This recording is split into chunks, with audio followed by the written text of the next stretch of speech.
Hello everyone, welcome back to Dayal book. तो कैसे आप लोग? आई होप आप सारे अच्छे होंगे और पढ़ाई कर रहे होंगे। तो आज के सेशन में कंप्लीट करने वाले हैं पॉलिटी जीके क्वेश्चन, और इस सेशन में कंप्लीट करेंगे भारतीय संविधान के महत्वपूर्ण क्वेश्चंस। और ये सारे वो क्वेश्चन हैं जो किसी न किसी एग्जाम में पूछे गए हैं। तो शुरुआत करते हैं क्वेश्चन नंबर 1 से। लिखित नियमों का एक समूह जिसे किसी देश में रहने वाले सभी लोग द्वारा स्वीकार किया जाता है, क्या कहते हैं? तो ऑप्शन सी है संविधान। और अगर बात करें इंपॉर्टेंट इन्फॉर्मेशन की, भारत का संविधान देश का सर्वोच्च कानून है। यह भारत का जो संविधान है सबसे लंबा लिखित संविधान है। विभिन्न स्रोत से लिया गया एकल नागरिकता, एकीकृत न्यायिक प्रणाली, स्वतंत्र न्यायपालिका, लचीला और कठोर दोनों इत्यादि हैं। नेक्स्ट है, भारत का संविधान सरकार की किस प्रणाली के साथ एक संप्रभु समाजवादी धर्मनिरपेक्ष लोकतांत्रिक गणराज्य है? तो ऑप्शन बी है संसदीय। भारत सरकार की संसदीय प्रणाली के साथ एक स्वतंत्र संप्रभु समाजवादी लोकतांत्रिक गणराज्य है। संसदीय प्रणाली सरकार का एक रूप है जहां कर्मचारी विधायिका के बहुमत समर्थन के साथ शक्ति धारण करते हैं।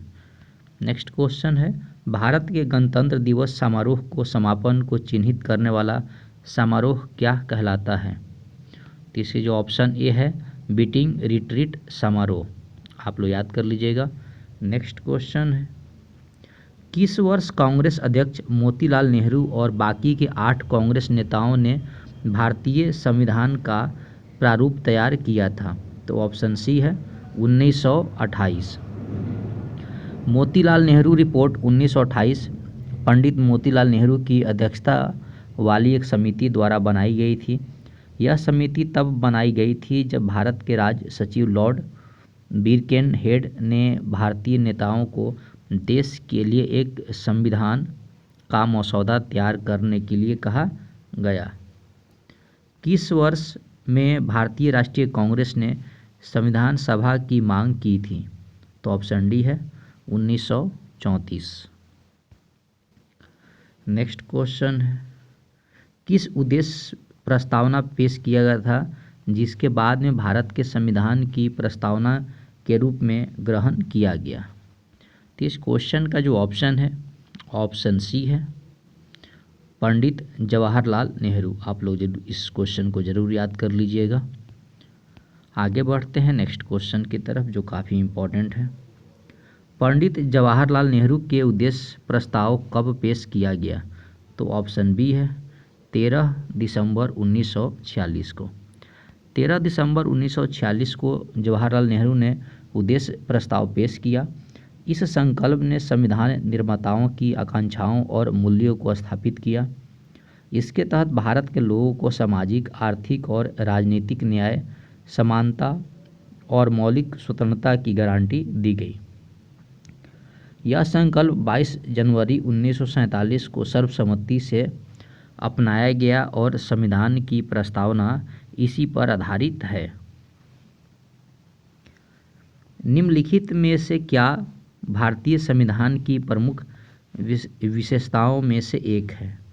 तो ऑप्शन डी है संघवाद। भारतीय संविधान की विशेषताएं संघवाद, गणतंत्रवाद, न्यायपालिका की स्वतंत्रता, प्रस्तावना, मौलिक अधिकार, निर्देशक सिद्धांत, धर्मनिरपेक्षता, कानून का शासन और उदार लोकतंत्र है। किन सभी देशों का अपना संविधान होता है? तो ऑप्शन आपका बी है लोकतांत्रिक। सभी लोकतांत्रिक देशों में एक संविधान होने की सबसे अधिक संभावना है। जैसे ब्रिटेन एक अपवाद है। संविधान वाले सभी देश जरूरी नहीं कि लोकतांत्रिक हो। 1946 में किसे भारतीय संविधान का अंतरिम अध्यक्ष नियुक्त किया गया? तो ऑप्शन बी है डॉक्टर सच्चिदानंद सिन्हा को संविधान का अंतरिम अध्यक्ष नियुक्त किया गया। भारत में पहला संविधान सभा का चुनाव कब हुआ? तो ऑप्शन बी है 1946। संविधान सभा की पहली बैठक कब हुई थी? तो ऑप्शन ए है दिसंबर 1946। संविधान सभा की पहली बैठक 9 दिसंबर 1946 को हुई थी। नेक्स्ट क्वेश्चन है जो काफ़ी इम्पोर्टेंट क्वेश्चन है। संविधान सभा के प्रारूप समिति में कितने सदस्य हैं? तो ऑप्शन डी है 7 सदस्य। नेक्स्ट क्वेश्चन है, निम्नलिखित में से कौन भारतीय संविधान के प्रारूप के लिए जिम्मेदार संविधान सभा का हिस्सा नहीं थे? तो ऑप्शन ए है महात्मा गांधी। भारतीय संविधान तैयार करने के दौरान 1946 में सभा का संवैधानिक सलाहकार किसे नियुक्त किया गया? तो ऑप्शन ए है BN राव। भारत के संविधान सभा के में मसौदा समिति के अध्यक्ष कौन थे? तो इसके जो ऑप्शन है डी BR अम्बेडकर। भारत के संविधान ने भारत सरकार के किस अधिनियम से कई संस्थागत विवरण और प्रक्रियाओं को अपनाया? तो ऑप्शन ए है भारत सरकार अधिनियम 1935। संविधान सभा की कुल सदस्यता 389 थी, जिसमें कितने रियायतों के प्रतिनिधि थे? तो ऑप्शन डी है 93 रियायतों के। भारत के संविधान को बनाने वाली संविधान सभा में कितनी महिला सदस्य थी? तो ऑप्शन डी है 15 महिला सदस्य थी। 15 महिला सदस्य भारत के संविधान को बनाने वाली संविधान सभा की हिस्सा थी। 6 दिसंबर 1946 को संविधान सभा का गठन किया गया था। प्रांतीय संविधान समिति की अध्यक्षता किसने की थी? तो ऑप्शन बी है सरदार वल्लभ भाई पटेल। संविधान निर्माण के विभिन्न कार्यों से निपटने के लिए संविधान सभा ने कुल 13 समितियां नियुक्त की थी। इसमें से 8 प्रमुख समितियां थी और अन्य छोटी सी समितियां थी। भारत के संविधान सभा की सदन समिति के अध्यक्ष कौन थे? तो ऑप्शन ए है B पटाभी सीतारमैया। भारतीय संविधान के प्रारूप समिति के अध्यक्ष कौन थे? तो ऑप्शन बी है डॉक्टर BR अम्बेडकर। भारत के संविधान सभा की किस समिति के अध्यक्ष अलादी कृष्ण स्वामी अय्यर थे? तो ऑप्शन ए है प्रत्यय पत्र समिति। निम्नलिखित में से कौन 1946 में मद्रास निर्वाचन क्षेत्र से संविधान सभा का हिस्सा बना? तो ऑप्शन ए है अम्मू स्वामीनाथन। अम्मू स्वामीनाथन 1946 में मद्रास निर्वाचन क्षेत्र से संविधान सभा के लिए चुने गए थे। स्वामीनाथन 1942 में भारत छोड़ो आंदोलन में शामिल हुए थे। भारतीय स्वतंत्रता अधिनियम 1947 की किस धारा द्वारा संविधान सभा को मान्यता दी गई थी? तो ऑप्शन डी है धारा 81। नेक्स्ट क्वेश्चन है जीवी मावलंकर भारत के संविधान सभा के किस समिति के अध्यक्ष थे? इस क्वेश्चन का ऑप्शन है कार्यों पर समिति। संविधान सभा का 10वां सत्र कब आयोजित किया गया था? तो ऑप्शन ए है 6 से 17 अक्टूबर 1949। भारत का संविधान किसके द्वारा हस्तलिखित है? तो ऑप्शन सी है प्रेम बिहारी नारायण रायजादा। भारत का संविधान प्रेम बिहारी नारायण रायजादा द्वारा अपने हाथों से अंग्रेजी में संविधान की मूल कॉपी यानी पांडुलिपि में लिखी थी। इस काम में उन्हें 6 महीने लगे थे और 432 नींव घिस गई। भारत के संविधान के कवर से लेकर हर पन्नों को शांति निकेतन के चित्रकारों ने अपनी सुंदर कला से सजाया है। संविधान सभा ने भारत के संविधान को कब स्वीकार किया था? तो ऑप्शन ए है 26 नवंबर 1949। नेक्स्ट क्वेश्चन है जो काफ़ी इम्पोर्टेंट क्वेश्चन है। संविधान सभा के सदस्यों ने कितनी तारीख को भारत के संविधान पर हस्ताक्षर किए? तो ऑप्शन बी है 24 जनवरी 1950। भारत के संविधान की निम्नलिखित में से कौन सी एक एकीक विशेषता नहीं है? तो ऑप्शन ए है द्विसदनीय विधायिका। भारत के सर्वोच्च न्यायालय का उद्घाटन सत्र कब हुआ था? तो ऑप्शन बी है 28 जनवरी 1950। भारतीय संविधान का जनक किसे माना गया? तो ऑप्शन डी है डॉक्टर भीमराव अंबेडकर।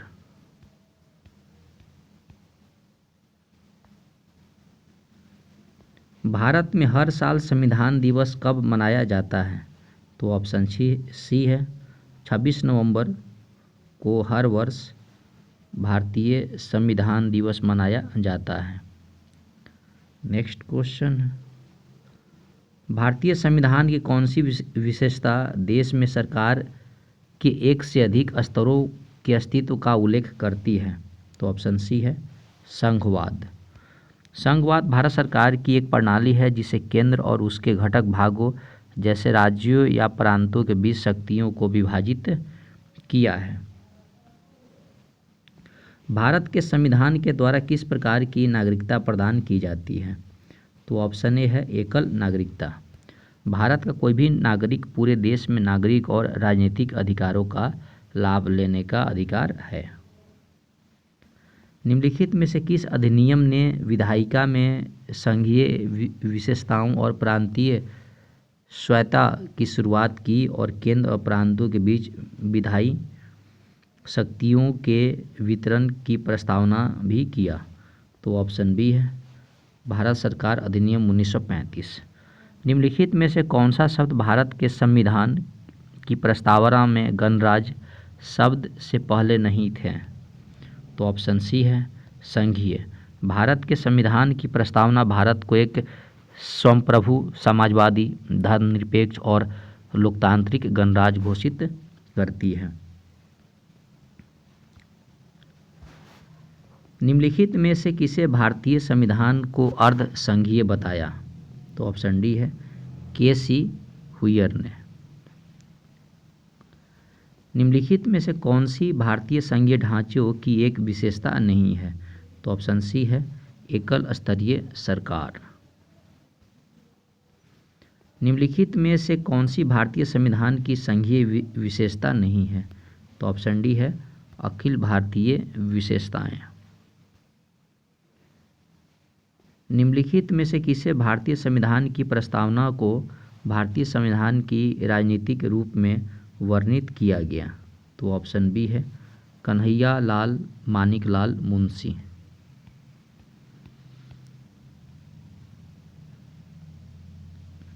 संविधान सभा के संदर्भ में निम्नलिखित में से कौन सा कथन सही नहीं है? तो ऑप्शन बी है भारत के राष्ट्रगान को 24 जनवरी 1950 को संविधान द्वारा अपनाया गया।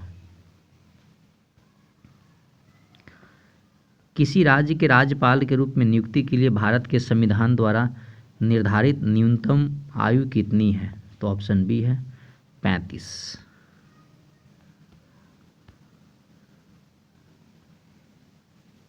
भारत के संविधान के अनुसार एक राज्य में आबादी कितनी होने पर मध्यवर्ती स्तरों की पंचायत का गठन किया जा सकता है? तो ऑप्शन डी है 20 लाख से अधिक। निम्न में से कौन सा एक संवैधानिक निकाय नहीं है? तो ऑप्शन बी है नीति आयोग। नेक्स्ट क्वेश्चन है भारतीय संविधान के निर्माताओं ने स्वतंत्रता, समता और बंधुता के सिद्धांतों को किस संविधान से लिया गया था? तो ऑप्शन सी है फ्रांस। भारत के संविधान में एकल नागरिकता का अवधारणा कहाँ से ली गई? तो ऑप्शन ए है यूनाइटेड किंगडम। नेक्स्ट क्वेश्चन है, भारत के संविधान में द्विसदनीय संसद का प्रावधान करने का विचार किस संविधान से लिया गया था? तो ऑप्शन बी है ब्रिटिश। नेक्स्ट क्वेश्चन है, भारत के संविधान में राज्य की नीति निर्देशक सिद्धांतों को किसके संविधान से उधार लिया गया था? तो ऑप्शन इसका सी है, माफ़ कीजिएगा, ऑप्शन बी है इसका आयरिश। ऑप्शन बी इसमें है आयरिश, ए नहीं है आपका, सी नहीं है। नेक्स्ट क्वेश्चन, भारत के संविधान में राज्यसभा के लिए सदस्यों के नामांकन की प्रक्रिया निम्नलिखित में से किस देश के संविधान से ली गई? तो ऑप्शन सी है आयरलैंड। भारतीय संविधान में संविधान के संशोधनों की प्रक्रिया किस देश के संविधान से ली गई? तो ऑप्शन सी है दक्षिण अफ्रीका। निम्न में से कौन सा प्रस्तावना कनाडा के संविधान से भारतीय संविधान द्वारा अपनाया नहीं गया?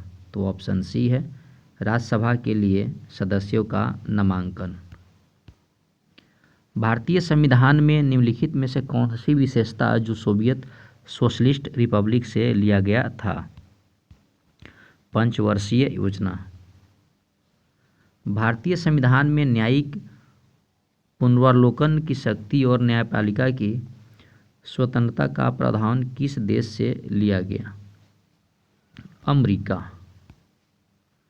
नेक्स्ट क्वेश्चन है, संविधान सभा को भारत का संविधान बनाने में कितना वक्त लगा? तो ऑप्शन बी है 2 वर्ष 11 महीने 18 दिन। संविधान सभा को भारत का संविधान बनाने में 2 वर्ष 11 महीने और 18 दिन लगे। भारत के संविधान को 26 नवंबर 1949 को निर्वाचक विधानसभा द्वारा अपनाया गया था। भारत का संविधान 26 जनवरी 1950 को लागू हुआ। किस देश के संविधान से भारतीय संविधान के वित्तीय आपातकाल से संबंधित प्रावधान लिए गए थे? तो ऑप्शन डी है जर्मनी का संविधान। नेक्स्ट क्वेश्चन है, भारतीय संविधान के अवशिष्ट शक्तियों का विचार किस देश के संविधान से लिया गया? तो ऑप्शन बी है कनाडा। नेक्स्ट क्वेश्चन है, कौन सा युग्म भारतीय संविधान में अपनाया गया प्रावधान और उस देश के संविधान जिसे लिया गया था उससे सुमेलित नहीं है? तो ऑप्शन डी है स्वतंत्रता, समानता और बंधुत्व के सिद्धांत कनाडा के संविधान से सुमेलित नहीं है। तो दोस्तों इस वीडियो में हम लोगों ने कवर किए भारतीय संविधान से रिलेटेड इंपॉर्टेंट क्वेश्चंस। तो आई होप आपको वीडियो भी पसंद आया होगा। तो पसंद आए तो लाइक और सब्सक्राइब करें ताकि मुझे मोटिवेशन मिले और आप लोगों के लिए मैं डेली ऐसे वीडियो बनाता रहूं। तो पढ़ाई करते रहें। All the very best. Thank you.